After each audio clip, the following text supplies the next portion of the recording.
Good evening, fellow Toastmasters and guests. You might be wondering why I'm carrying this around. Well, I'm here today to tell you a short and simple story. And it all began with a can of Coke. One day, I was having lunch at Central World. And usually after my meal, I would go buy a drink at the supermarket nearby. So I did just that. I went in, grabbed a Coke, and headed straight for the cashier. There were a total of 8 checkout lanes, but only 2 were available. The number of people were about equal. So the question was, should I queue up for the line nearest to me or the one further away, which might be an express lane? Well, I took the gamble. I started walking towards the other lanes.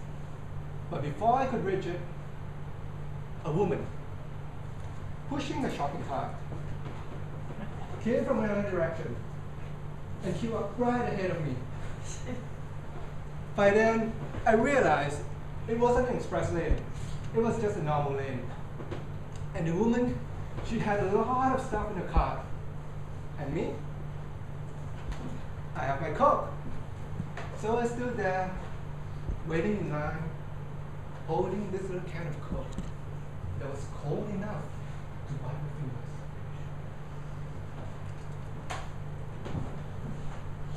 fingers. But suddenly the woman turned around. She smiled at me, pointed to my Coke, and said 2 simple words. You first. I could not remember the last time somebody said those 2 words to me. But I could definitely recall people cutting mine up. Some would squeeze themselves in front of you and pretend nothing happened.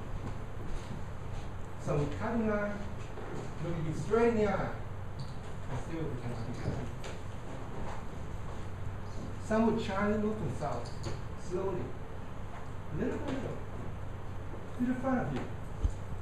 And of course, you know what happened.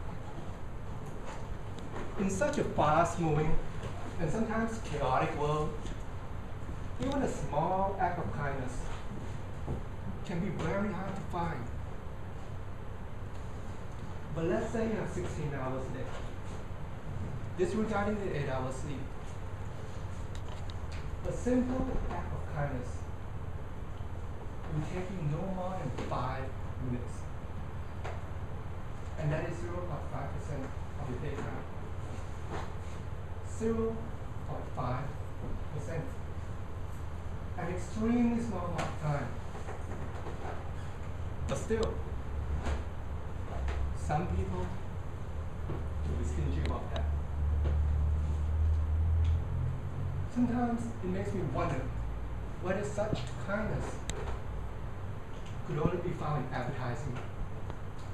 You need to have a perfect scenario, a sentimental music, a handsome actor, a beautiful actress, and of course, a big brand logo at the end with a catchy slogan.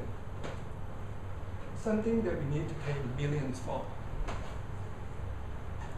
So when this woman offered me to go first, I couldn't help feeling grateful to her. If seeing nice people is something that happens to you every day, well, I'm happy for you. You must be a very lucky person, because I'm not. What she did may be very small, but I believe no act of kindness is too small. A story like this reminds me of a high school ethics teacher. He was the most gentle and also the laziest teacher I ever had. He would usually take leave to go stargazing in Chiang Mai. And when he's around, he would check his students, not giving them any real work. In fact, I even think he graded his students according to how good a person they were. And just for your information, I did not get an A. But I remember his last words to me. It was the end of the school year, just before summer break.